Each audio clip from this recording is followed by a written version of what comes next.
એક તરફ ઉત્તર અને મધ્ય ભારત ભીષણ ગરમીમાં શેકાઈ રહ્યું છે અને બીજી તરફ દક્ષિણ ભારતમાં ચોમાસાની ધમાકેદાર એન્ટ્રી થવાની તૈયારી છે।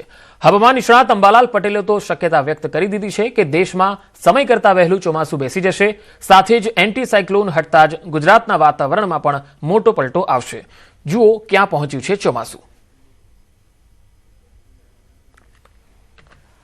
48 થી 72 કલાકમાં દેશમાં ચોમાસું દસ્તક દઈ શકે છે।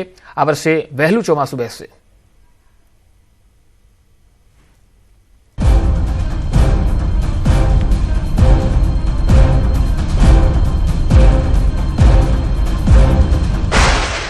અરબી સમુદ્રમાં ચોમાસાની એન્ટ્રી।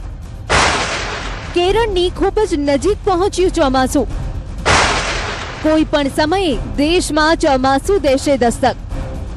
હાલમાં દેશ બે તીવ્ર હવામાન પરિસ્થિતિઓનો સામનો કરી રહ્યો છે। ઉત્તર અને મધ્ય ભાગો ભીષણ ગરમીમાં શેકાઈ રહ્યા છે, જ્યારે દક્ષિણ અને પૂર્વોત્તર ભારતમાં પ્રી મોન્સૂન અને ચોમાસાની પ્રગતિના કારણે તોફાની વરસાદ પડી રહ્યો છે। ગુજરાતમાં હાલ ગરમીનો માહોલ છે, પરંતુ દેશ અને ગુજરાતમાં હવે ચોમાસું આસપાસ છે। હવામાન વિભાગનું માનીએ તો આગામી 48 થી 72 કલાકમાં દેશમાં ચોમાસું દસ્તક દેશે।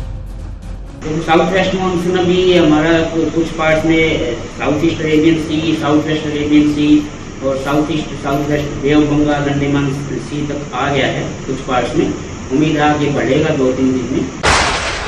ચોમાસું કેરળમ તરફ આગળ વધી રહ્યું છે અને બસ હવે થોડા કિલોમીટરનું અંતર કાપીને ચોમાસું પવનના સુસવાટા સાથે વાજતે ગાજતે દેશમાં એન્ટ્રી લેશે।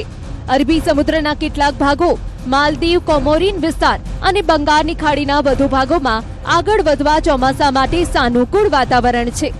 હાલ ચોમાસું અંદમાન નિકોબાર ટાપુ